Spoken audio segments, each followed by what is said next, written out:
Entra en vigor ya en 2 meses, estamos a 24 de mayo, entra en vigor el día 17 de julio, y si no estamos preparados nos van a agarrar, como dicen ahí, con los dedos entre la puerta.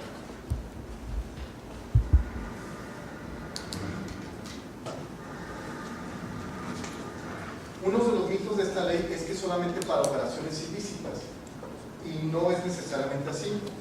El fin es, sí, detectar dinero de procedencia ilícita, evitar el blanqueo de dinero, pero no es solamente aplicable para esta situación, es aplicable para todos los recursos que se van a meter en las operaciones inmobiliarias a partir de ciertos montos.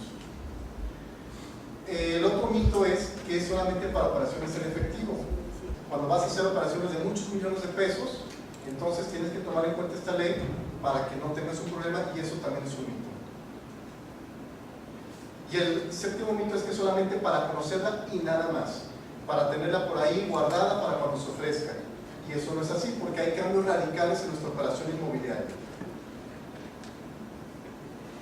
La Cámara de Diputados, el 10 de abril del año 2012, autoriza esta ley. Desde enero ya te estábamos diciendo nosotros qué es lo que estaba sucediendo, cómo venía el borrador de esta ley, qué es lo que teníamos que hacer si es que esta ley se aprobaba. La ley contra el lavado de dinero aplica en todo el territorio nacional. Sin embargo, es una ley que nos agarraron a los inmobiliarios como el principal sector lavador de dinero. Por lo tanto, nos cambia todo el esquema de nuestras operaciones de compraventa y de arrendamiento. Y el problema es de que ninguna institución, ningún organismo, ningún grupo gremial alzó la mano para protestar sobre la promulgación de esta ley. Por lo tanto, es una ley que se hizo con desconocimiento por parte del sector inmobiliario y desconocimiento por parte de los diputados de lo que tenemos que hacer los inmobiliarios para seguir operando normalmente nuestras actividades todos los días. Buró Arrendador protestó, alzó la mano, pero Buró Arrendador no es un gremio, no es una asociación, no tenemos una representación por parte de los inmobiliarios, de todos y cada uno de ustedes, de las personas que están afiliadas. Por lo tanto, nuestra protesta fue simplemente como organismo. Fue una protesta que se hizo a la Cámara de Diputados y a la Cámara de Senadores, diciéndoles que esta ley era una ley abusiva, obscura, hecha de una manera, pues para que nos entiendan en términos llanos, por los pies. De que la autorizó la Cámara de Diputados a que la autoriza la Cámara de Senadores pasó de abril, mayo, junio, julio, agosto, septiembre, 5 meses. Lo que autorizó la Cámara de Diputados a lo que autorizó la Cámara de Senadores hubo modificaciones, hubo algunas correcciones a esta ley, y nosotros queremos pensar que contribuimos con un granito de arena para que se modificara un poco esta ley.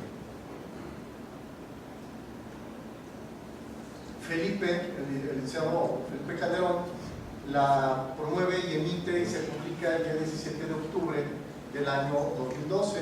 El presidente, acotado por la delincuencia organizada, pues lo que hace es hacerle caso a sus asesores de qué es lo que tiene que hacer para evitar tanta delincuencia. David Herrera, te tuvimos que apagar el micrófono porque se está avisando el sonido. También a ti, Magdalena, y a ti, Miguel Ángel Ramírez, te tuvimos que apagar el micrófono para que no se avise el sonido. Felipe realmente estaba agotado por la delincuencia, no sabía qué hacer.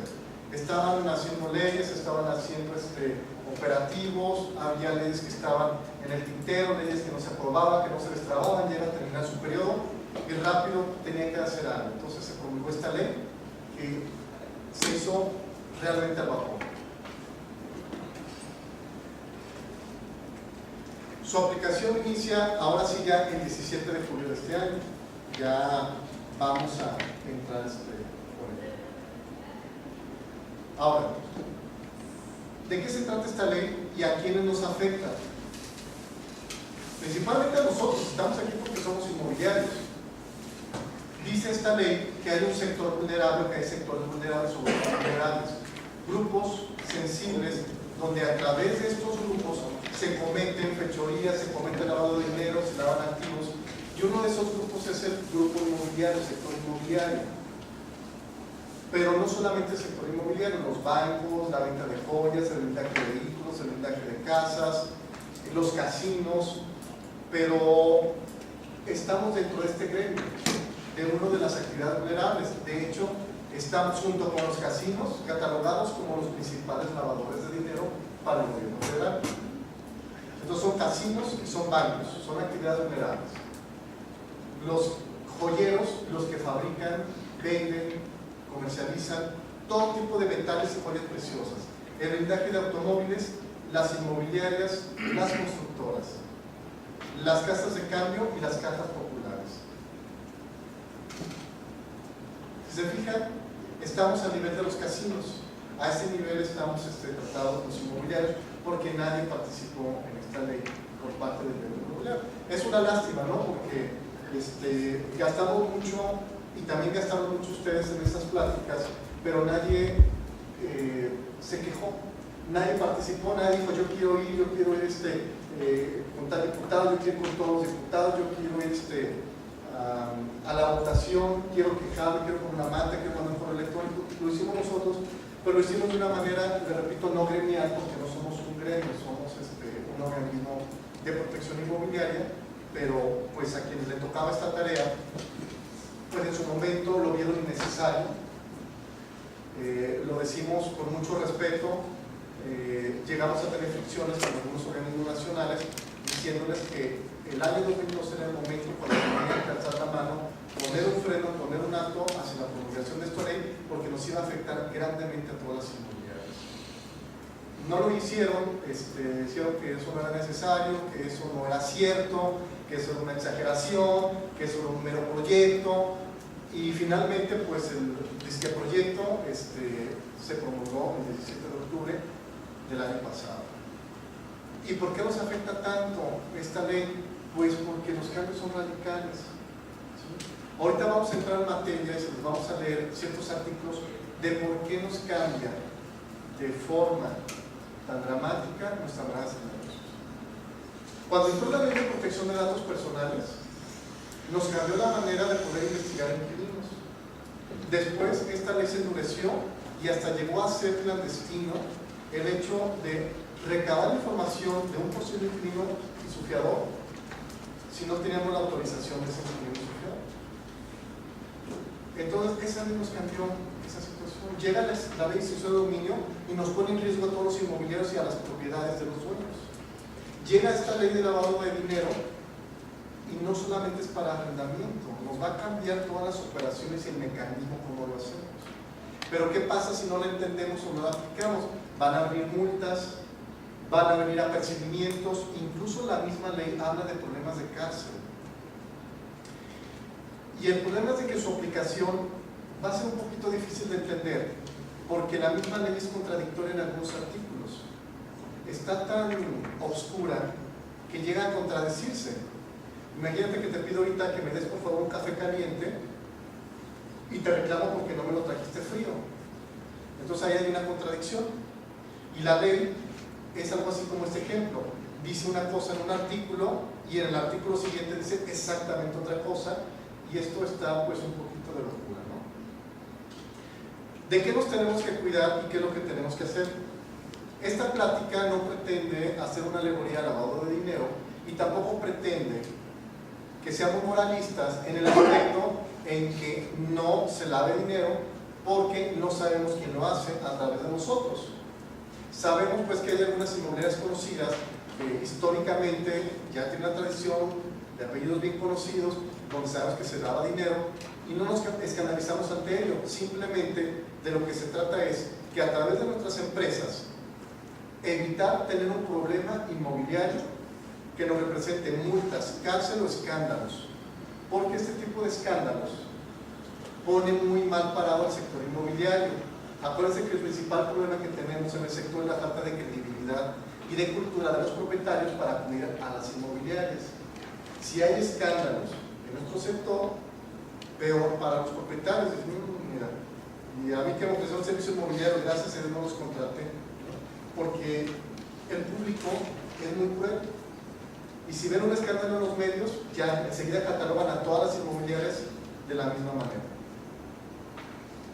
Entonces, ¿qué es lo que tenemos que hacer? Pues lo que tenemos que hacer es hacer las cosas bien para que no nos afecte.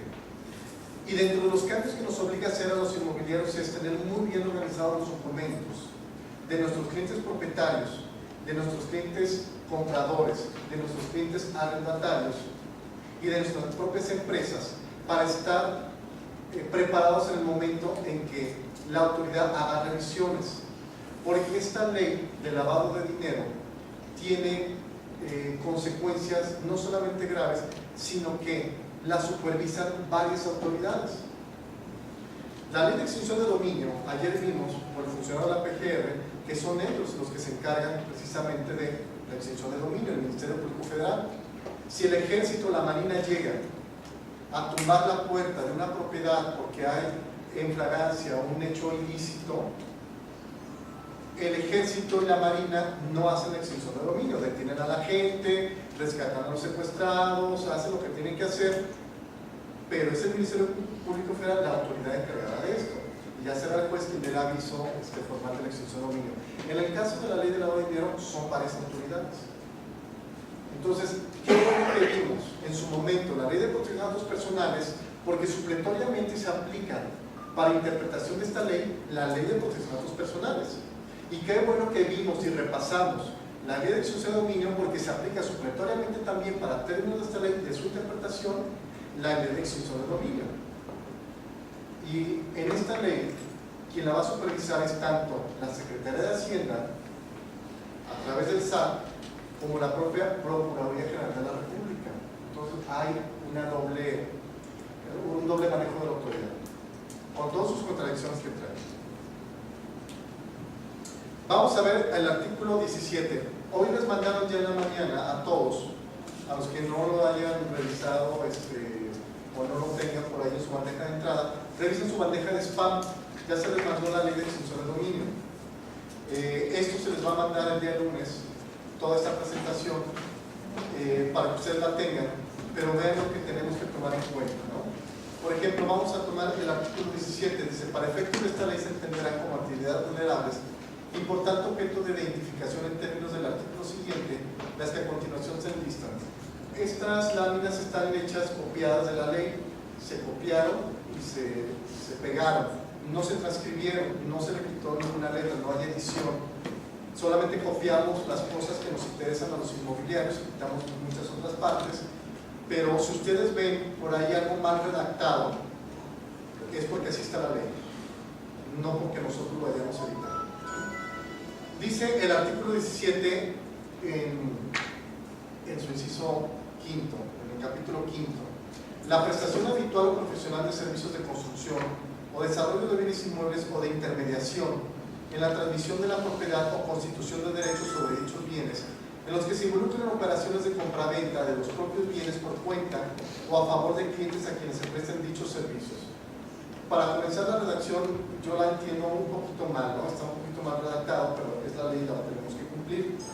Quiere decir que los que nos dedicamos a esta actividad de bienes raíces en compraventa o de intermediación somos sujetos de esta ley. Llámese brokers independientes o inmobiliarias establecidas, seamos corredores ocasionales o inmobiliarias que hagamos operaciones todos los días. ¿De qué ley se está hablando? Ley de la OEA. Será objetos de aviso ante la Secretaría cuando el acto de operación sea por una cantidad igual o superior al equivalente a 8.025 veces el salario mínimo vigente en el Distrito Federal. Aquí la ley contempla dos situaciones: las revisiones y los avisos. ¿De qué estamos hablando? Estamos leyendo esto de los avisos, estamos hablando esto de la Secretaría, pero ¿de qué estamos hablando? Estamos hablando que cuando tú hagas una operación inmobiliaria, es decir, una operación de compraventa, por esta cantidad, vas a tener que dar aviso, un aviso tú, como empresa, a la Secretaría, ¿a cuál? A la Secretaría de Hacienda, al SAT. ¿Sí? ¿Quién nos ayuda sacando la operación? Por favor, de 8.025 veces el salario mínimo. 65 pesos para cerrarlo en una cantidad. 520.000. ¿Cuánto, perdón? 520.600. Ok, la ley dice que a partir de 520,000 pesos, cada operación que tú hagas por esta cantidad, vas a tener que darle aviso al SAT. Ahora, no dice esta ley que tienes que dar aviso cuando te paguen tu comisión. Tampoco dice que no tienes que dar aviso si no te pagan tu comisión. Simplemente por haber participado en esta operación, estás obligado a dar aviso al SAT, ¿sí?, de esta cantidad. Ahora, estas operaciones de 521,000 pesos, pues estamos hablando de casas de un nivel popular, de casas de Infonavit, departamentos de Infonavit, porque pues si tu inmobiliaria es operaciones de 1,5 millones, 5 millones para arriba, pues con mayor razón estás obligado. Y si tú dices, no, es una inmobiliaria muy pequeña, yo vendo por Infonavit, pues estás obligado a hacerlo, porque la ley te está hablando de esta cantidad de dinero, ¿no? Aunque más adelante vamos a ver ciertas contradicciones dentro de esta ley. Entonces, si tú vendes a crédito, si tú vendes de contado, si tú vendes con transferencias, si tú vendes en efectivo, estás obligado a partir de 521,000 pesos. Sin embargo, la ley dice que a partir de 500,000 pesos en efectivo ya es una operación ilegal. No puedes manejar estos 521,000 pesos que te diga el comprador, aquí tienes 500,000 pesos y 21,000 pesos en cheque.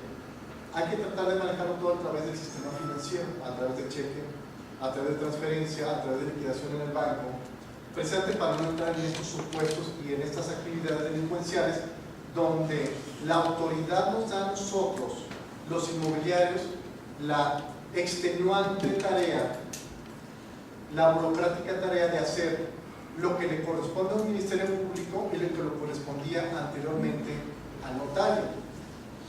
¿Qué es lo que hace el ministerio público? Indagar cuando presume un delito. Nosotros no estamos participando en un hecho presuntamente delictuoso. Estamos haciendo una operación mercantil de compra-venta, pero esta ley dice que tenemos que hacer una labor investigativa para acreditar la personalidad del comprador y del vendedor. Y esto no lo hacemos nosotros. Si hay un delito, que lo haga el Ministerio Público, para eso es la autoridad, pero ahora la ley dice que lo tenemos que hacer nosotros. Por eso nos está cambiando el esquema de hacer las cosas. Ahora, ¿qué le corresponde al notario? Acreditar la personalidad, recabar la información, tener las generales, pero esta ley nos está diciendo a los inmobiliarios que lo tenemos que hacer nosotros también. Entonces esta ley duplica funciones. Por una parte, al notario le da las mismas obligaciones que ya tenía y un poquito más a partir de esta ley, pero nos está aventando a nosotros el paquete de tener esa información también. ¿Y qué va a hacer el gobierno? Revisarnos. Nos puede revisar en cualquier momento de cuántas operaciones has hecho y dónde están los documentos que yo, autoridad, te estoy obligando a tener aquí en tu empresa. Y no le podemos decir a la autoridad, ah, no, es que con el notario, arréglese con el notario, porque para eso está el notario. No, señor, usted es inmobiliario. Usted tiene esta marca inmobiliaria, tiene esta empresa inmobiliaria o es un broker profesional y usted está obligado, usted es sujeto de esta ley. Entonces no nos podemos lavar las manos diciendo como lo hemos hecho hasta hoy. No, pues es que pues el notario es el que se encarga de eso. Yo nada más presenté al comprador con el vendedor o al arrendador con el arrendatario y yo ya me lavo las manos. La ley te obliga a conservar la documentación. Dice esta ley en este capítulo, estamos hablando del artículo 17, dice, la prestación de servicios profesionales de manera independiente. Aquí ya estamos hablando de los brokers, de los corredores, de los que dicen, yo hago una operación ocasional, ni siquiera estoy dado de alta en Hacienda. Entonces, nadie se libra en el sector inmobiliario de la aplicación de esta ley. La prestación de servicios profesionales de manera independiente, sin que medie relación laboral con el cliente respectivo. En aquellos casos en los que se prepare para un cliente o se lleven a cabo en nombre y representación del cliente cualquiera de las siguientes operaciones. A. La compraventa de bienes inmuebles o la cesión de derechos de estos. B. La administración o manejo de recursos, valores o cualquier otro activo de sus clientes. Te fijas que aquí ya no te da hacerte para ningún lado. Vamos a apagar los micrófonos. Se está diciendo, Miguel Ángel Ramírez, voy a apagar tu micrófono porque se dice el sonido para los demás asistentes vía Webex. Gracias. No hay manera de librarse de que, oye, es que yo soy una persona moral, oye, yo soy un broker chiquito, oye, yo estoy dado de alta, a mí nadie lo va a revisar, oye, yo manejo rentas nada más, oye, yo nada más manejo compraventas. Todo está contemplado en esta fracción. Los servicios profesionales de manera independiente. No eres empleado del propietario, no media una relación laboral, es tu cliente. Y el broker que diga, no, es que yo no intervine, nada más preparé los documentos. La ley está manejando las palabras adecuadas precisamente para, si te quieres salir por esa ventanita donde dice yo nada más preparé los documentos, aquí dicen en aquellos casos donde se prepare para un cliente la documentación respectiva para esta situación, ¿no? Sí, Luciano. Estoy observando incluso que esto alcanza hasta la cesión de derechos de padres a hijos. O sea, esos no son compraventas, esos son lo que llaman herencia y vida, y nos está alcanzando la cosa. Sí, se está manejando de una manera súper amplia, y a la vez de que se está manejando de una manera súper amplia, no te deja salidas porque está contemplando todo. Yo creo que las cuestiones de transmisión entre familiares se puede manejar o debe de haber excepciones en su momento, pero está queriendo abarcar todo. Si tú haces una sesión, si haces una compraventa, si tú haces una transmisión de dominio, si tú haces directamente la compraventa, no te está dejando lugar para que tú digas, es que no por esto. La ley agarró parejo. Entonces no nos está dando lugar para librarnos de ella, ¿no? ¿Qué es lo que estamos recomendando? Porque la misma ley lo establece. Estamos recomendando que todos tus clientes estén dados de alta en Hacienda. Estamos recomendando que todo el sector inmobiliario se dé de alta en Hacienda, los que no están dados de alta en Hacienda.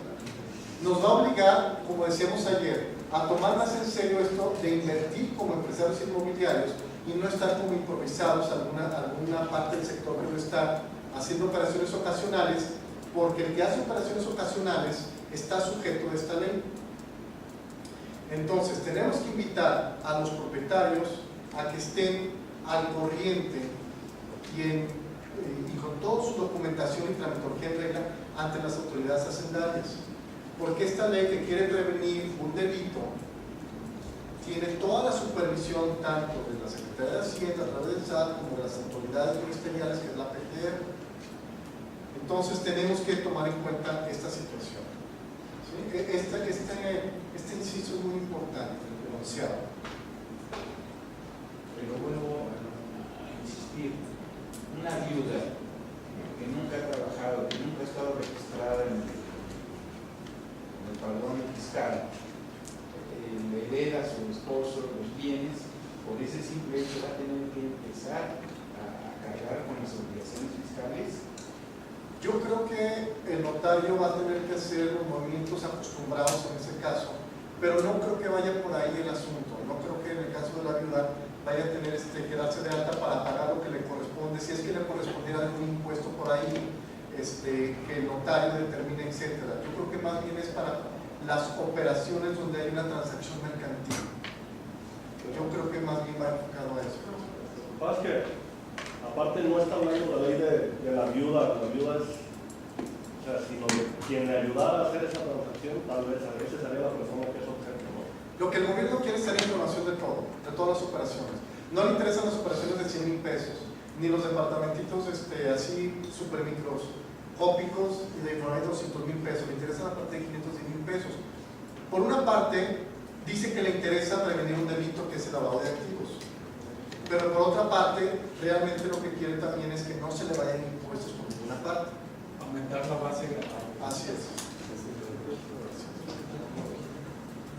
Será objeto de aviso ante la Secretaría cuando el prestador de dichos servicios lleve a cabo, en nombre y representación de un cliente, alguna operación financiera que esté relacionada con las operaciones señaladas en los incisos de esta fracción, con respecto profesional y garantía de defensa en los términos de esta ley. Otra vez entramos en la parte final. Yo aquí veo una falta de sintaxis grave. y las faltas de sintaxis en una ley hacen una mala interpretación de la misma, ¿no? Entonces, cualquier operación financiera en nombre o en representación de ese cliente.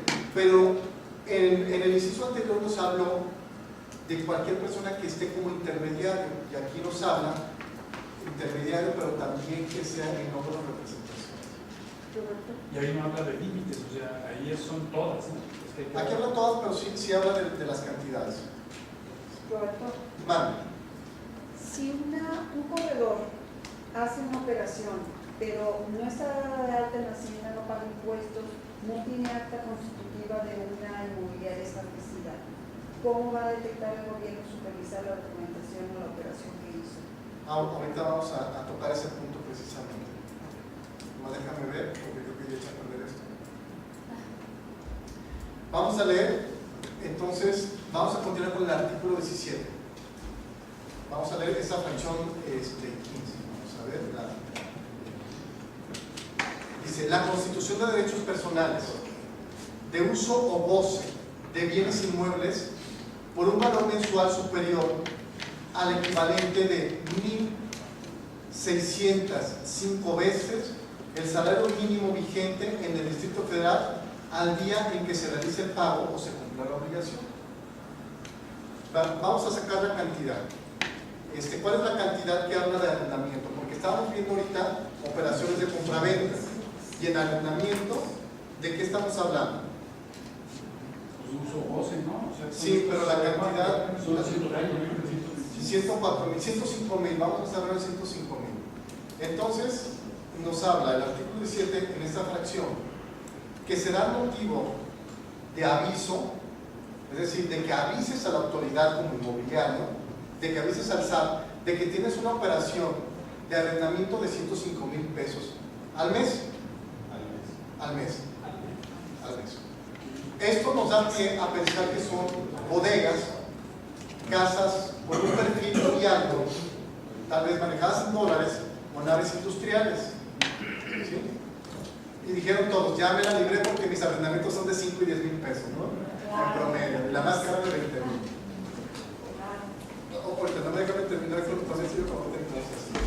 Pero ojo, la ley trata de que no se le escape nadie, y dentro de sus contradicciones y dentro también de las cuestiones que quiere amarrar a todo el mundo, por si tú estabas pensando eso de que ya la libraste, vamos a ver lo que dice enseguida.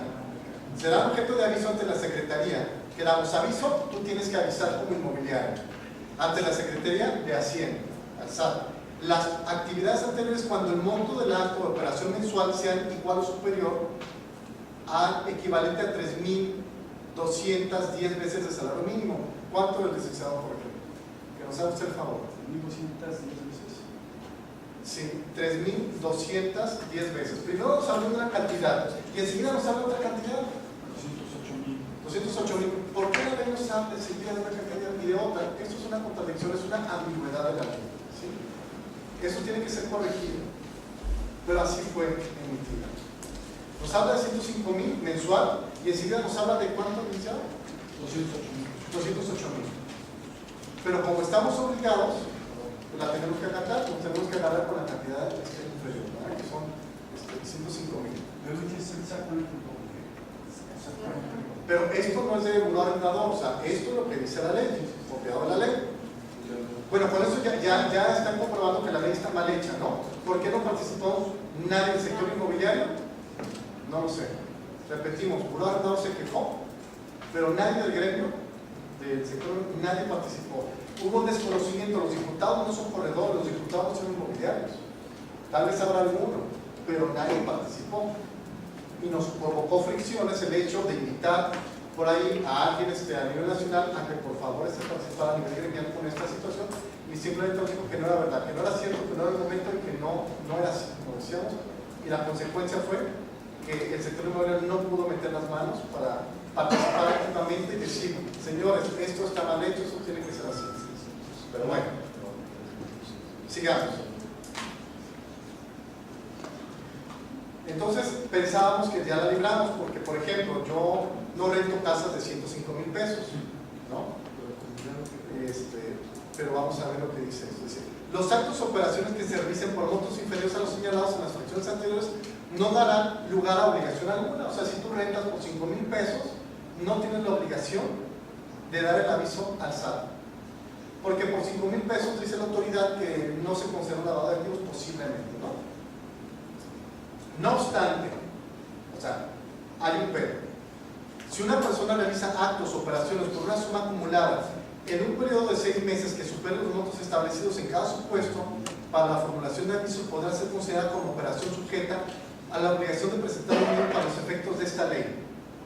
O sea, SAS. ¿Cuánto es el acumulado de 105,000 pesos? ¿Cuánto es en 6 meses, licenciado? 105,000. Son como 12,000 pesos.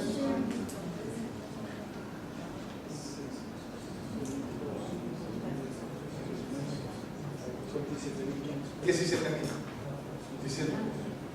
17,000 pesos. O sea, ya la ley nos está considerando que puede existir la obligación si el acumulado no es mensual, sino 6 meses.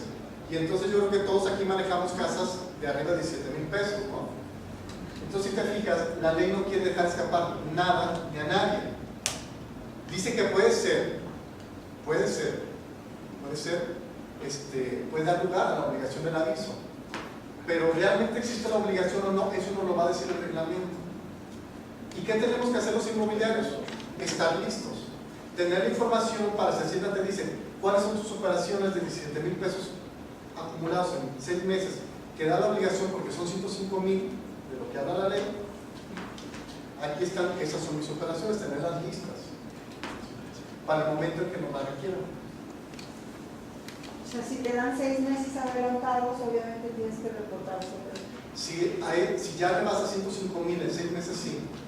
El reglamento va a decir si es a petición de la autoridad, porque es un acumulado en 6 meses, o si es obligación tuya dar el aviso, en el supuesto del acumulado semestral. ¿Sí? Roberto, veo que lo importante es dar aviso. ¿Ya tienen o ya tenemos cómo dar el aviso, el formato, la guía, la base, el canal? El cómo, el canal está establecido en la ley. El cada cuánto viene en el reglamento, que está por salir en agosto. ¿En agosto? Si la ley entra en vigor en julio, se tiene de 1 a 3 meses para la emisión del reglamento. El reglamento son los toques finos. La Secretaría podrá determinar mediante disposiciones de carácter general los casos y condiciones en las que las actividades sujetas a supervisión no deban ser objetos de aviso, siempre que hayan sido realizadas por conducto del sistema financiero. Es decir, nos está dejando abierta la puerta que en el caso de arrendamiento, si son acumulados a 6 meses, 105,000 pesos, tal vez la autoridad diga, no hay bronca, no tiene obligación de dar aviso. O sabes que sí dame aviso, no importa, aquí tengo la información, ya la tengo lista, no hay ningún problema, porque yo ya estaba avisado que tenía que hacer esta información, todo el servicio y se acabó, ¿no? Es a criterio de la autoridad, pero si es mensual, es tu obligación. Si recibes 105,000 pesos mensuales, digamos, de una bodega, es tu obligación dar el aviso. Si es acumulado, es sujeto del criterio de la autoridad. Pero, ¿en base a qué viene uno de los supuestos criterios de la autoridad? Aquí lo dice, siempre que hayan sido realizadas a través del sistema financiero. ¿Sí? Si se realizaron a través de la banca, a través de transacciones, de transferencias, de cheques, puede que no haya ningún problema. Pero si se realizaron en efectivo, puede que sí haya un problema mayor. ¿Qué nos está diciendo entonces la ley en otras palabras? Va a tener que entrar todo a través de las chequeras cuando superen estos montos o sean iguales por estas cantidades. Debemos estar preparados y el cliente que diga, no, es que yo no tengo chequera fiscal, va a tener que estar dado de alta. O sea, hay muchas cosas en la ley donde nos están obligando a manejar esto a través de la banca. Consejos prácticos para aplicar. Sugerimos que en tus contratos de corretaje agregues una cláusula para manifestar que el dinero de la persona es de procedencia lícita, porque parece que aquí hay varios puntos a considerar. Uno, la licitud del dinero. Por parte de esta ley, la licitud del dinero. Por parte de la ley se denomina la licitud del uso del inmueble. y por parte de nosotros inmobiliarios nos tenemos que proteger para no tener un problema, y curándonos en salud tenemos que hacer una declaración jurada, por así decirlo, así se diga en Estados Unidos. Aquí tenemos que hacer una declaratoria bajo protesta de verdad de que el dinero es de procedencia ilícita. Ya tenemos las redacciones de los contratos, ya las tenemos bien definidas, ya las tenemos bien hechas. Esto es un consejo general, pero el lunes les va a llegar bien para que ustedes copien y peguen. Sí, esto que estás viendo aquí es de términos generales. Esto tú lo puedes copiar y pegar, pero está muy ambiguo. La que te vamos a mandar el lunes ya viene tal cual para que tú copies y pegues. Claro, si tú tienes un equipo jurídico que te lo pueda hacer ad hoc, entonces el consejo general es el siguiente: declara al cliente que el inmueble descrito en las declaraciones anteriores, motivo de este contrato de corretaje o intermediación mercantil que ha sido dado para su promoción y venta, ha sido adquirido en su momento con recurso de procedencia lícita, producto de su actividad profesional o de su actividad comercial, o de su actividad laboral. ¿Se acuerdan ayer que uno de los consejos para evitar tener un problema en caso de que suceda lo peor con la autoridad ministerial, digamos el ejército, la marina, la PGR, en caso de una extinción de dominio, porque hubo un acto delincuencial en un inmueble, es citar los contratos de arrendamiento a que se dedica el arrendamiento, pero de manera específica, de manera concreta, cuál es su actividad lucrativa. En los consejos que damos para las operaciones de corretaje, de compraventa, de intermediación mercantil o como lo quieras llamar, tienes que citar la actividad de la persona, porque la ley te dice y te obliga que tienes que acreditar la personalidad de tu comprador y de tu vendedor. No solamente decirle al notario, es que el comprador se dedica a vender mobiliario para oficinas en la avenida Chapultepec, número 500 de entrada Portal RFC, sino te está pidiendo que también manifieste lo mismo por parte del que vende, a qué se dedica. Y una manera de tú tener las prevenciones necesarias para en caso de que suceda lo peor es que te manifiesten a ti también a lo que se dedican, pero firmando el documento. ¿Cuál documento? La promesa de compraventa, la misma compraventa, el ofrecimiento, que no es una promesa, es un ofrecimiento. La casa que vale 5 millones, yo te ofrezco 4.850.000 pesos, y para muestra de seriedad de esta operación te doy un cheque de 100.000 pesos. Tú tienes ya tus formatos hechos, y si no los tienes nosotros te los podemos proporcionar. Bueno, a los que están afiliados a Burano y a los que vienen aquí a este curso, parte del curso es darte también ya toda esta parafernalia, todas estas situaciones ya están prehechas, ¿no? Es nada más un ofrecimiento, pero recomendamos que en ese ofrecimiento ya la persona esté indicando que su dinero es de procedencia ilícita. Para el día que la autoridad te caiga diciendo que hay un problema con tal comprador, con tal vendedor, porque las 10 propiedades que te dio, una de ellas se compró con dinero por un secuestro, con narcotráfico, que tú tengas todos los medios para librarte del problema, del escándalo, de la detención posiblemente, o simplemente de perder tanto tiempo con la autoridad. De que te van a hacer declarar, te van a hacer declarar, pero tú ya tienes todo un kit completo de que hazlo. Entonces ese cliente compró con dinero de procedencia ilícita. Yo me dedico a la actividad inmobiliaria, tan es así que mi promesa de compraventa está hecha de esta manera. Tan es así que el cheque que me dio el apartado dice que se dedica a una actividad lícita, y ya en la promesa pusimos a qué se dedica, y es más, yo le di los documentos al notario a qué se dedica el comprador y a qué se dedica mi cliente que me dio a correr su propiedad, porque así me obliga la ley. Aquí está, listo, tú hiciste tu labor bien hecha y te vas, y no pierdes el tiempo. Hicieron declarar, sí, pero ya terminaste, en 1 hora, 2 horas, 3 horas ya terminaste con la situación. Si tú dices a la autoridad también aplica por poner si el dinero que obtiene para pagar las rentas es de actividad. Sí, es a partir de esta ley, también en el arrendamiento, que se declara que el dinero es de procedencia ilícita de su actividad lucrativa, pero ¿cuál es su actividad lucrativa? Antes de esta ley, desde siempre hemos dicho, por favor pongan a que se hace un inquilino, para hacer un problema, que ustedes le digan a la autoridad que fueron engañados, porque no saben la cantidad de contratos de arrendamiento que vienen todavía, porque es comerciante, es empresario, comerciante por su cuenta. Tenemos que estar preparados, no solamente para las cuestiones que vimos ayer y que estamos viendo hoy, sino también por delitos de tipo estatal. Un homicidio no es de tipo federal, a menos que participen armas de grueso calibre de uso exclusivo del ejército. La PGR, la autoridad federal, tiene el derecho de abstraer esa averiguación previa y convertirla en una situación federal porque participaron armas de grueso calibre. Pero supongamos que dentro del inmueble hay un homicidio múltiple. Se va a hacer la indagatoria, se va a asegurar el inmueble, no por un delito federal, pero sí se van a poner los sellos, se va a movilizar el inmueble, y tú como ley tienes que estar preparado siempre para decir, señor, a mí ese loco que mató a la gente, que era mi inquilino, me dijo que se dedicaba a taquero y que venía en tal esquina, y yo lo comprobé porque en la solicitud de arrendamiento así vine, llamé, me mostró sus estados de cuenta bancarios, el señor ganaba mucha lana y aquí está, yo hice mi labor bien, yo no tengo nada que ver con eso. O sea, para cuestiones estatales, federales, para extensión de dominio, para delitos de todo tipo tienes que estar preparado.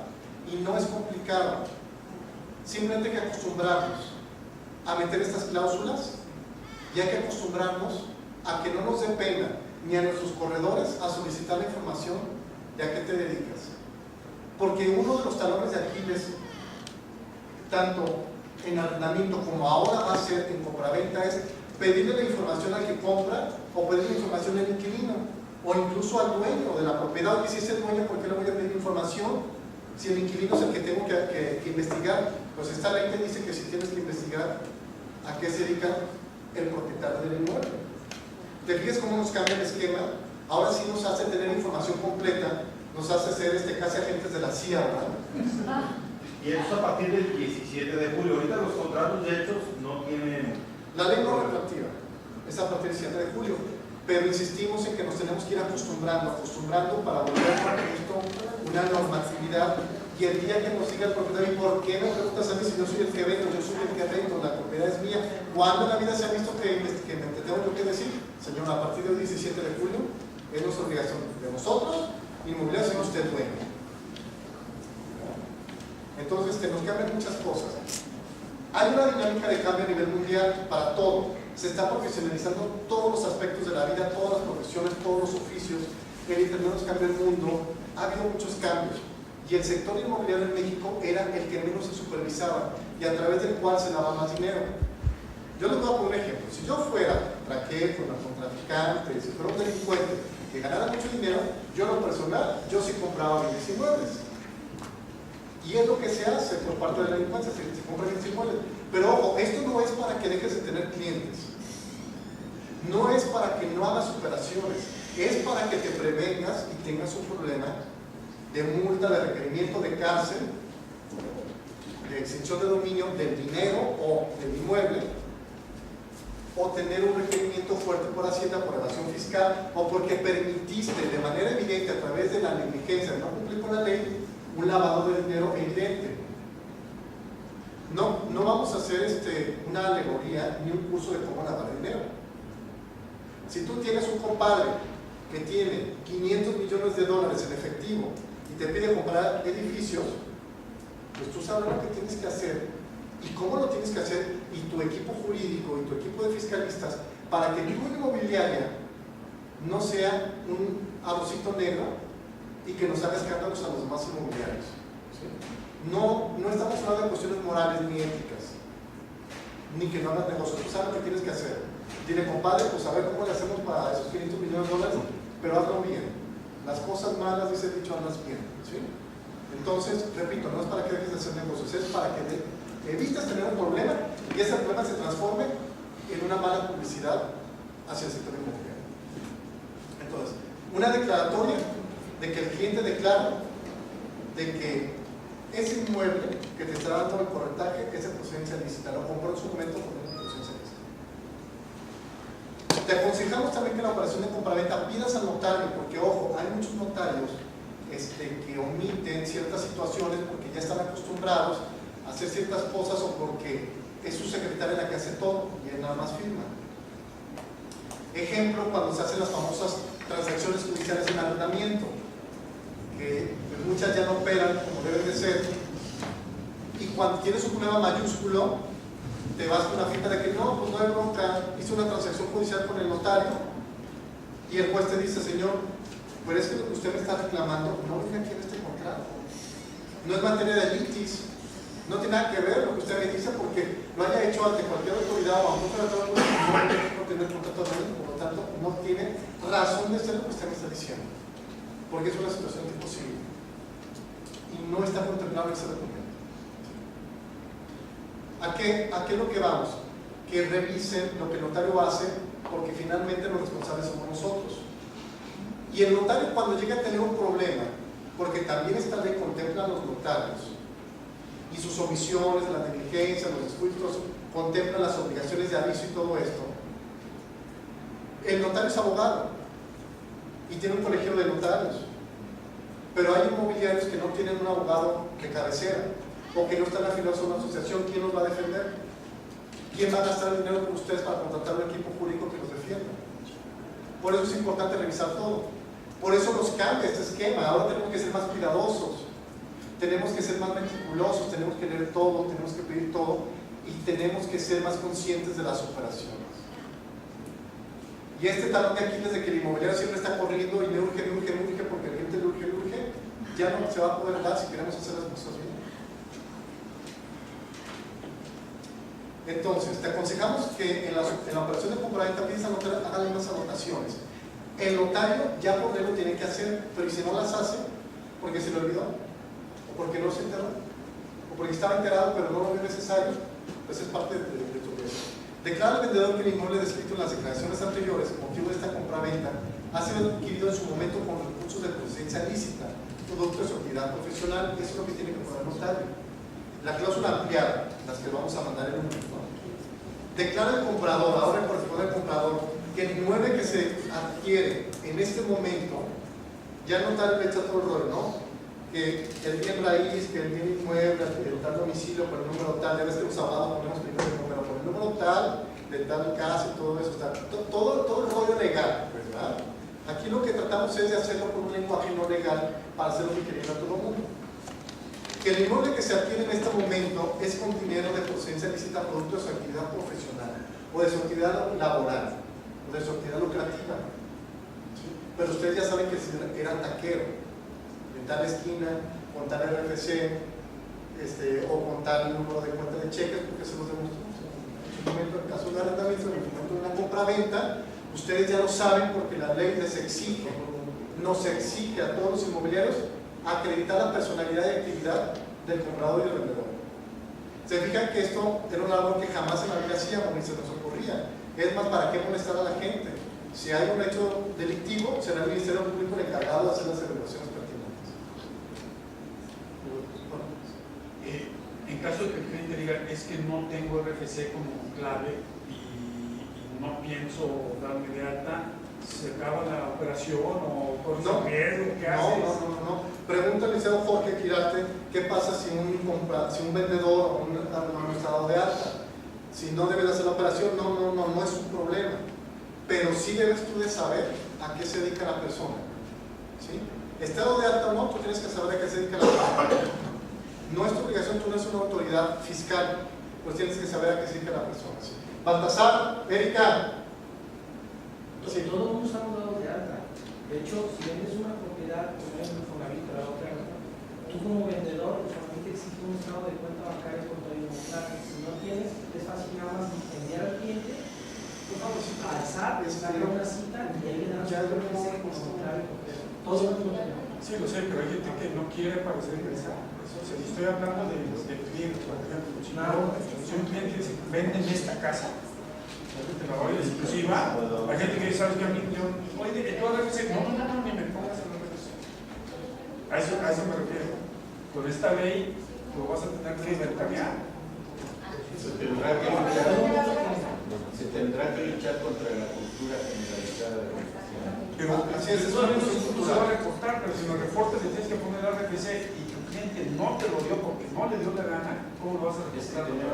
Sí, pero no es tu obligación. Si te están negando una información, Nuestra obligación, señor, yo lo acompaño a su trámite porque mire la ley me pide, no eres tú el gestor de la autoridad, eres el gestor de la información, más no de la obligación de que está dado de alta. Si un inquilino no está dado de alta y la operación es de 200,000 pesos, digamos al año, al semestre o mensual, bueno, si estamos hablando de esa cantidad es porque es una empresa que está dado de alta. Y si es un particular, no es tu obligación que esté dado de alta, pero es tu obligación decir a qué se dedica. Demuéstrame.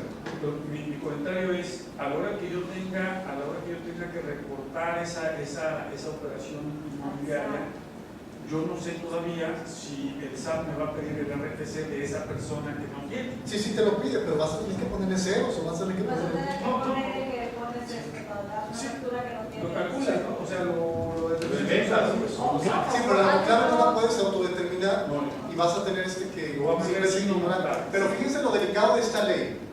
Esta ley contempla multas para el inmobiliario que manda información falsa, errónea o, ojo, ilegible.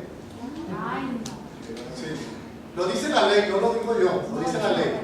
Ilegible, imagínate donde tú escribes un documento por la clásica solicitud de arrendamiento ilegible con patas de araña, o que la copia de la escritura salió mal. ¿Se acuerdan aquellas escrituras que se hacían con gelatina?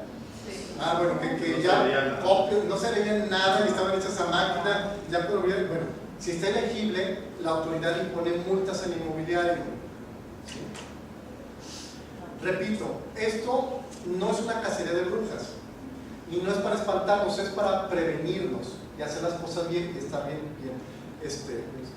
Todas las personas que no se hayan registrado o que no les hayan puesto la marca, por favor háganlo, porque la universidad, acuérdense que les va a dar un certificado al final del diplomado con valor académico, pero si no hay cierto porcentaje de asistencia no se los da, y a las personas que pagaron el curso independiente les va a dar su acreditación de 4 horas. Entonces, las personas que se pasaron a ser registradas, si alguien falta, por favor con Erika, ¿sí? Ahorita a las 5:30, 5:45 vamos a hacer un pequeño intermedio. Miren, todo esto que nos está obligando la ley, les comento que en Estados Unidos es algo entendible. ¿Alguno de ustedes ha participado en alguna actividad, por ejemplo, con la venta de un departamento en Miami, San Diego? ¿Alguien que quiere comprar por allá? ¿Alguien ha participado en eso? Bueno, primero los créditos son muy fáciles. Cuando tú adquieres en compraventa, cuando adquieres, perdón, en preventa, adquieres una plusvalía, legalmente obligado el desarrollador a dar una plusvalía cada X cantidad de tiempo por esa preventa. Y mucha gente compra en preventa para vender después, antes incluso de que abra el edificio condominio. Pero en Estados Unidos es algo muy común, incluso en los bancos, que hacen hacer una declaratoria jurada de que el dinero que vas a meter en tu cuenta, por ejemplo, ¿qué decir? Tiene un banco, de Falcon Bank, ¿no? En Macari, o Bank of America.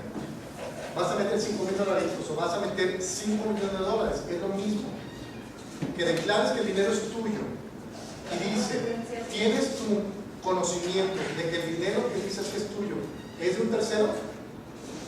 Tienes que poner, bueno, este dinero no es mío, es de mi hermana que está incapacitada en México, Guadalajara, y yo tengo que venir a hacer sus inversiones. Tienes que firmar esa declaración. Lo mismo se va a hacer en México, ¿sí? Pero en Estados Unidos, pues como entendemos esta situación, ni siquiera lo preguntamos, le ponemos tache, palomita, y lo firmamos. Es lo mismo lo que se va a empezar a hacer aquí. Entonces, no es tanta la tramitología, simplemente que no estamos habituados. Y nos vamos a empezar a tener que acostumbrar a implementar sistemas de seguridad, sistemas cibernéticos. Acuérdense que la ley de protección de datos personales te obliga como inmobiliario a nombrar a un responsable legalmente ante el IFAC y ante el buró. Un solo responsable, si eres persona moral o si eres una empresa, aunque no seas persona moral, no le hay muchos corredores. Y si eres un corredor independiente, tú eres el responsable ante la autoridad. Aquí no hay lo que nos decían por ahí unas inmobiliarias de que es que los documentos se los comió el perro, es que los documentos se los llevó la secretaria. Teníamos una secretaria, despedimos, señor Padilla. El responsable de los documentos es usted, no su secretaria, ni las 20 secretarias que tienen un año, es usted. Usted debe tomar los medios de prevención como profesional, que es de tener los documentos guardados. Por eso es importante el repaso de estas tres leyes y es inevitable tocarlas porque esta ley incluso las contempla.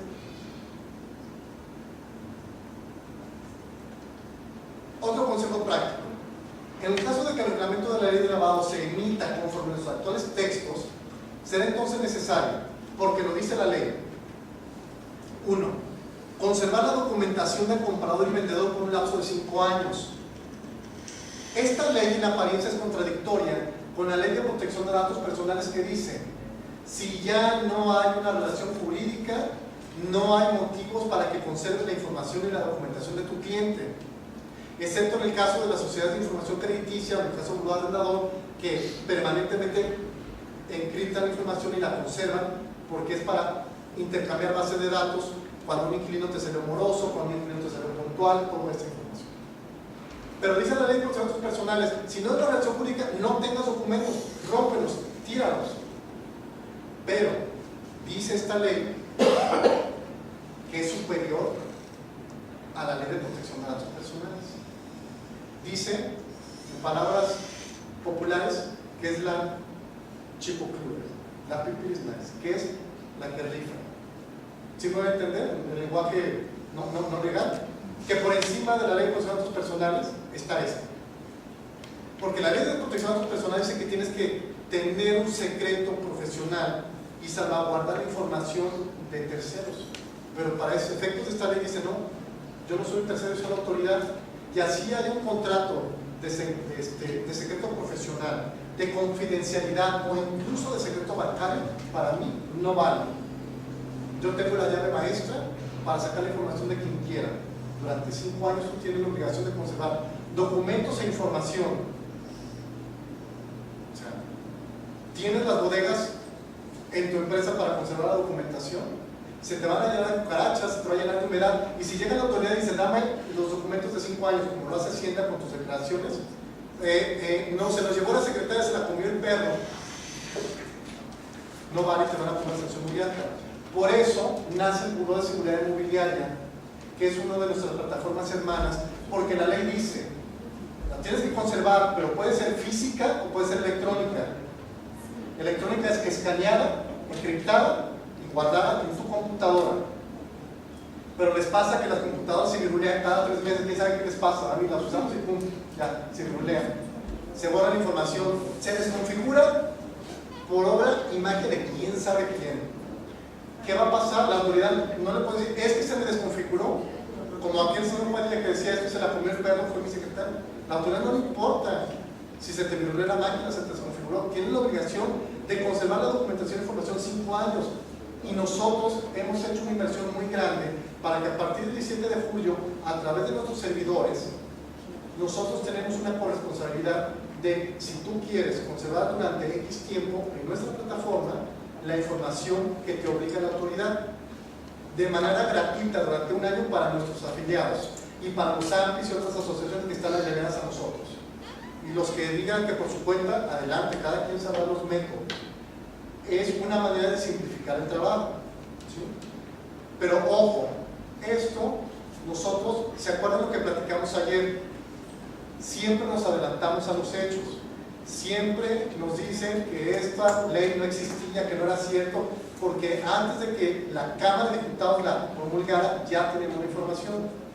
De la misma manera, el reglamento que todavía no sale ya fue revisado por nuestro equipo jurídico. Y esto de conservar la documentación durante 5 años, les adelantamos que es solamente para operaciones que se consolidan, ¿sí?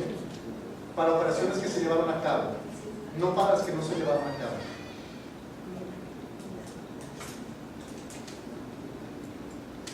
Pero es obligatorio. Yo todavía tengo mi contabilidad de hace 5 años, no sé qué hacer con ella. Pues ahí esto, ¿no? Bueno, acreditar la personalidad de ambas partes. Esto lo contempla la ley, no solamente es un consejo. La ley te obliga. La personalidad, ¿cómo acredita la personalidad? Copia de su identificación. Pero antes era para el notario. El notario tenía la obligación, pero ahora te dice a ti, inmobiliario. Sus datos personales. ¿A qué se dedica? ¿Dónde vive? Su teléfono. No tienes que pedir referencias.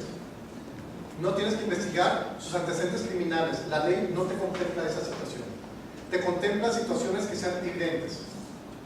Para el caso de compraventa, ¿sí? ¿Comprobantes de domicilio? Aquí No. no. No, O sea, si te miente el domicilio ya no es. así es. Pero tú tienes que llevar a cabo un formulario, como en el ejemplo de Estados Unidos, donde vive esto y esto. Sí le van a pedir un comprobante de domicilio seguramente en su momento para acreditar los impuestos, para hacer todo eso, y si te lo dan, lo tienes que conservar. Legible, porque acuérdate que esta ley dice que el inmobiliario que manda información falsa, errónea o ilegible es motivo de una multa. Hacer un breve cuestionario a fin de acreditar la personalidad y actividad lucrativa de las partes. ¿A qué se dedica usted? Comerciante por mi cuenta. Señor, ¿me permite? Necesito que me diga a qué se dedica usted. No es cosa mía. Tú le echas la culpa al notario. Me lo está pidiendo el notario. Me lo está pidiendo mi franquicia. Es la ley. Simplemente, señor, usted está obligado a saber a qué se dedica. ¿A qué se dedica usted? Comerciante por mi cuenta. ¿Pero qué comercia? ¿Qué comercia? Y no te tiene que dar pena porque es tu obligación el día que tiene un requerimiento que te llegue la revisión. No le puedes decir a la autoridad, es que me dio pena, se me puede caer la operación. La pena le va a costar dinero y un billete.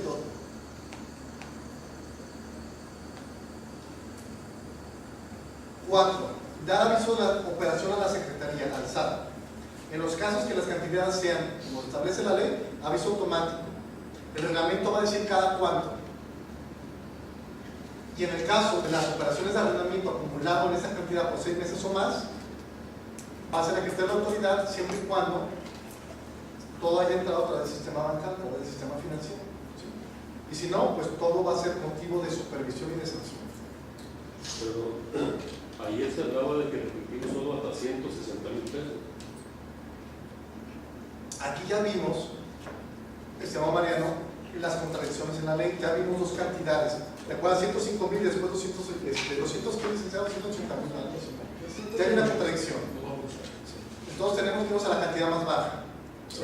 Eso está a criterio de la autoridad. Y repito, esta ley está totalmente llena de contradicciones, de ambigüedades, está oscura. Y por quien la hizo, que seguramente son eruditos en derecho, pero no en cuestiones inmobiliarias. Y la hicieron, me regañan porque utilizo lenguaje muy folclórico, pero hicieron con los pies. 6. Pedir y verificar que los documentos, apartado, promesa y la compraventa tengan citados de manera clara los lineamientos que marca la ley, a qué se dedica, dónde está su domicilio y que el dinero es de procedencia lícita.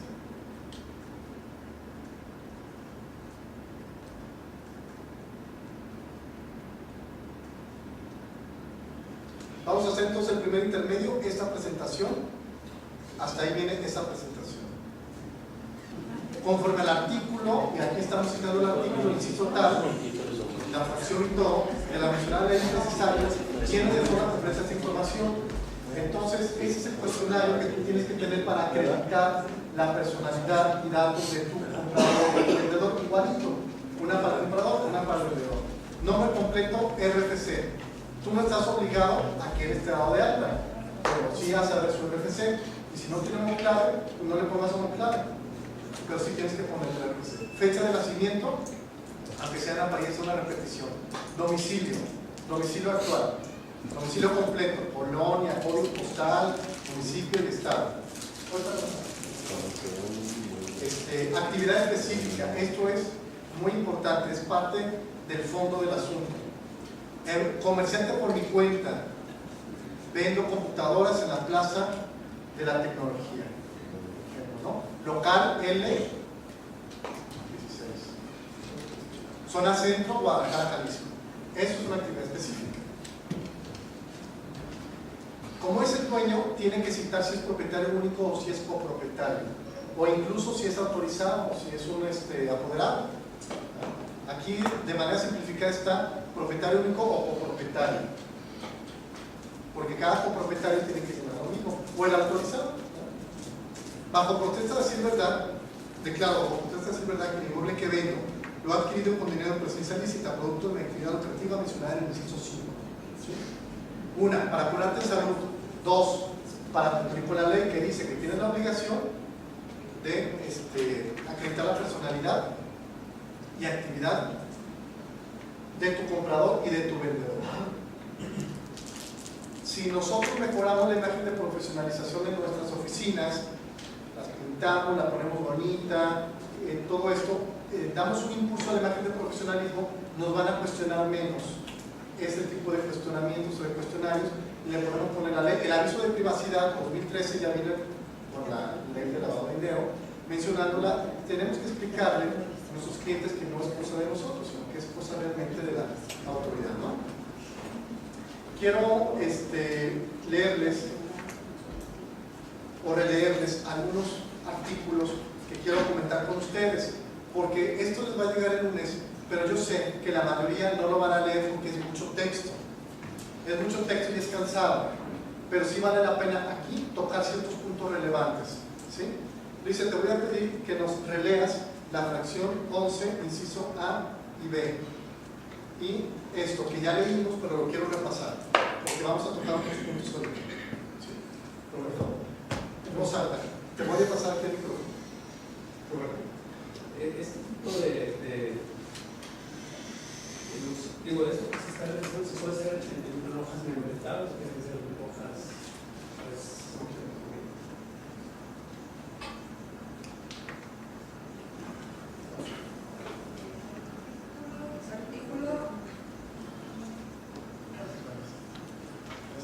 la prestación de servicios profesionales de manera independiente, sin que medie relación laboral con el cliente respectivo, en aquellos casos en los que se prepare para un cliente o se lleven a cabo en nombre y representación del cliente cualquiera de las siguientes operaciones: la compraventa de bienes inmuebles o la cesión de derechos sobre estos, la administración y manejo de recursos, valores o cualquier otro activo de sus clientes.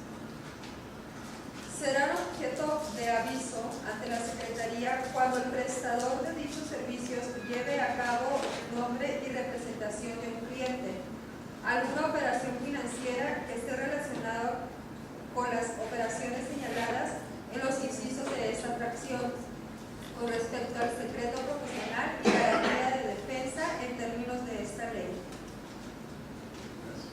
Pero ya el inciso.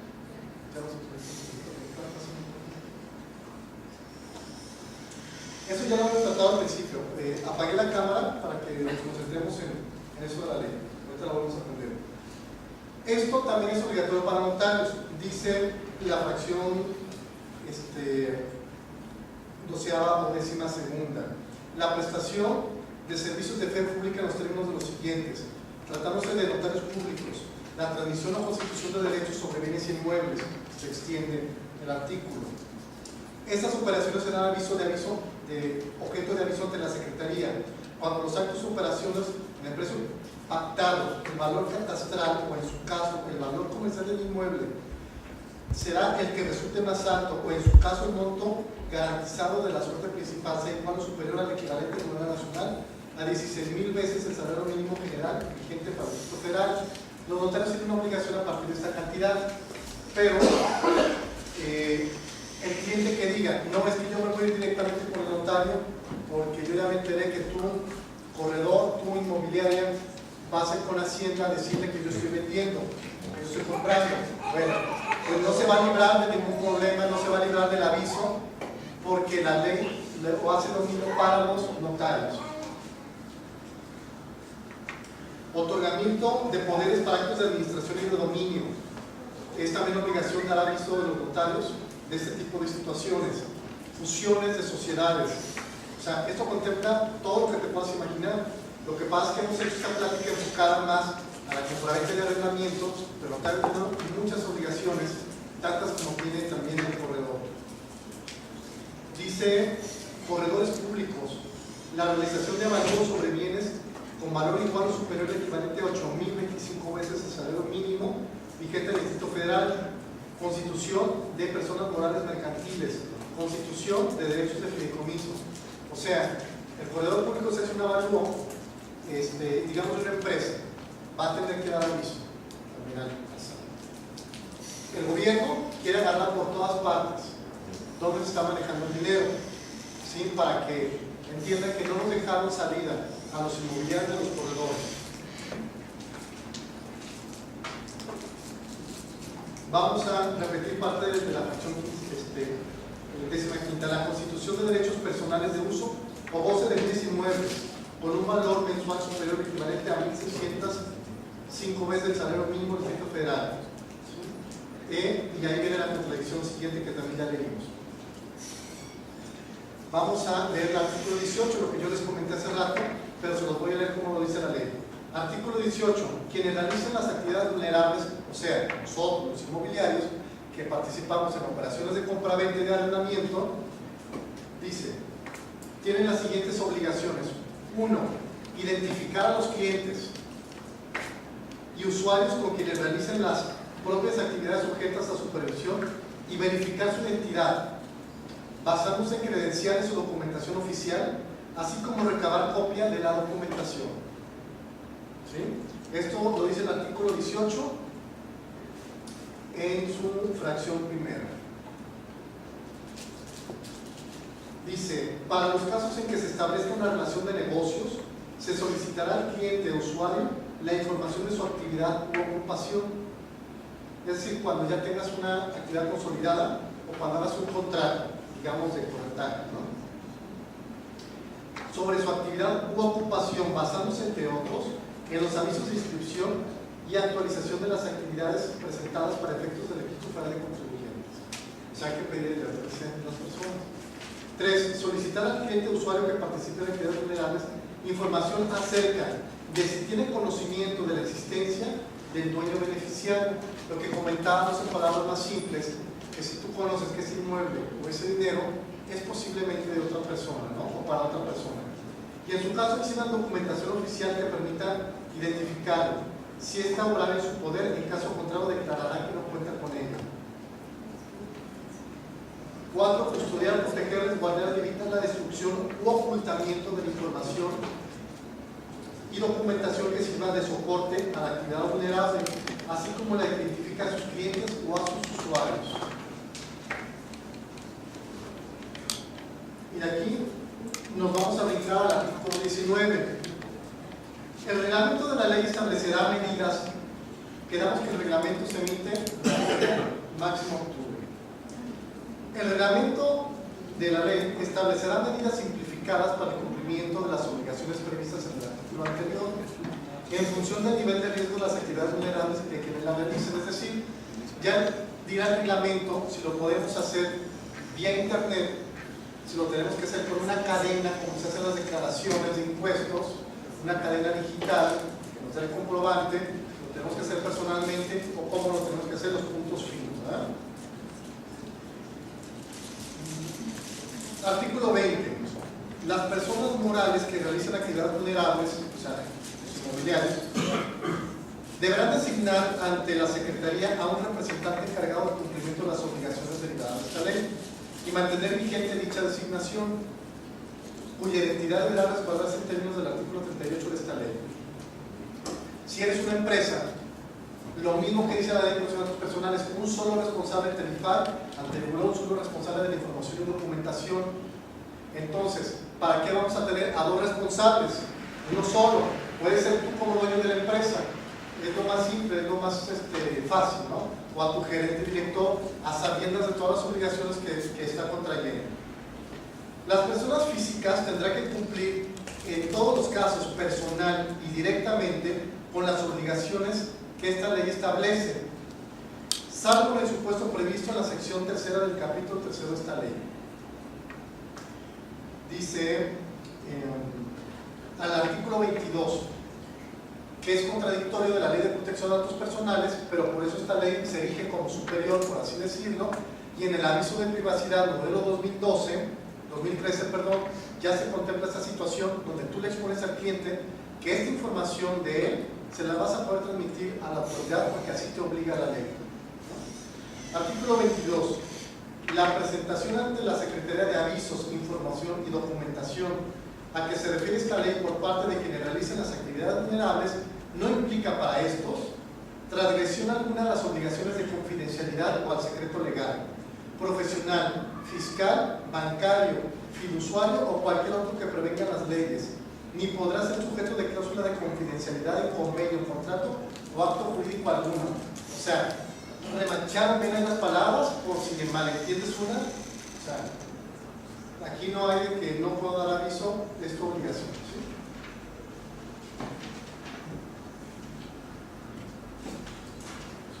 Ahora, cada cuánto se va a dar el aviso, eso lo va a decir precisamente el reglamento, pero la ley contempla la posibilidad. Artículo 49. La Secretaría, o sea, SAT, Hacienda, podrá dar información conforme a los tratados, convenios o acuerdos internacionales o a falta de estos según los principios de cooperación y reciprocidad a las autoridades extranjeras encargadas de identificación, detección, supervisión, prevención, investigación o persecución de los delitos equivalentes a las operaciones con recursos de procedencia ilícita. O sea, Hacienda tiene la libertad, según esta ley, de dar aviso. Aquí en México se está llevando estas operaciones. Chécate si tu cliente tiene algún antecedente en otra parte del mundo, o tu inquilino, o tu cliente comprador extranjero o propietario. Es una base de datos compartida y esta ley trae cruces de información muy importantes a nivel internacional. Es el artículo 49.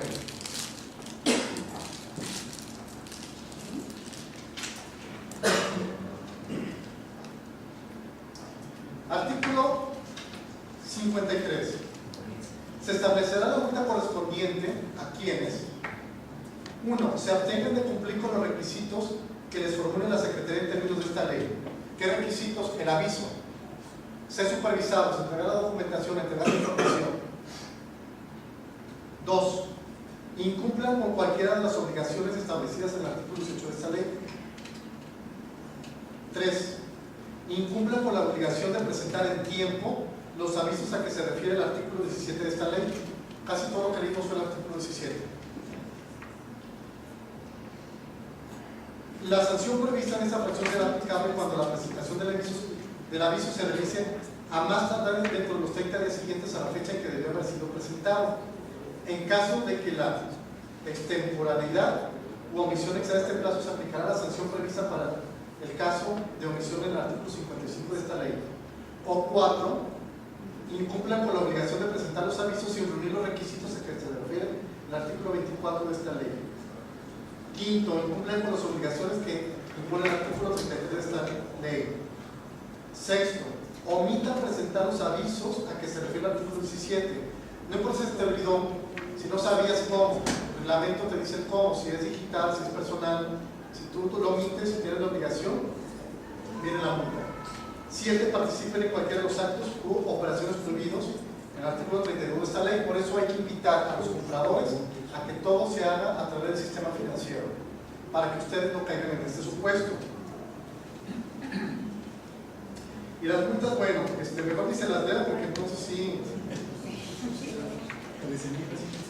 No, sí, para saber. De 13,000 a 130,000 pesos. ¿De qué? De 13,000 pesos hasta 130,000 pesos. Desde 200 hasta 2,000, ¿quieres saber lo mismo? Sí, son diferentes tipos de. Son diferentes tabuladores.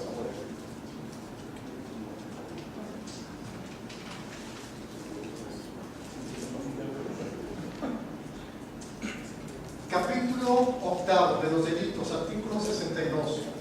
Se sancionará con prisión de 2 a 8 años y con 500 a 2,000 días multa conforme al Código Penal Federal a quien: 1. Proporcione de manera dolosa y a quienes deban de dar aviso, información, documentación, datos o imágenes que sean falsos o sean completamente ilegibles para ser incorporados en aquellos que deban presentarse. O sea, si tú dices, le voy a ayudar a mi compadre a que todo esto sí, pero como que la copia salió borrosa, pues la ley está muy clara, ¿no? Se fueron hasta la cocina a esos cuentos. 2. De manera dolosa, modifique o altere información, documentación, datos o imágenes destinados a ser incorporados a los avisos o incorporados en avisos presentados. O O sea, ahora vas a tener que tener desde un muy buen escáner hasta una muy buena computadora, y esto también nos está obligando, si se fijan, nos está obligando a tener a la persona capacitada, o nosotros mismos a tomar un pequeño curso de cómo escaneo este documento, cómo lo resguardo, a ver si está bien legible, oye, lléname otro formulario, porque hasta eso está contemplando esta ley.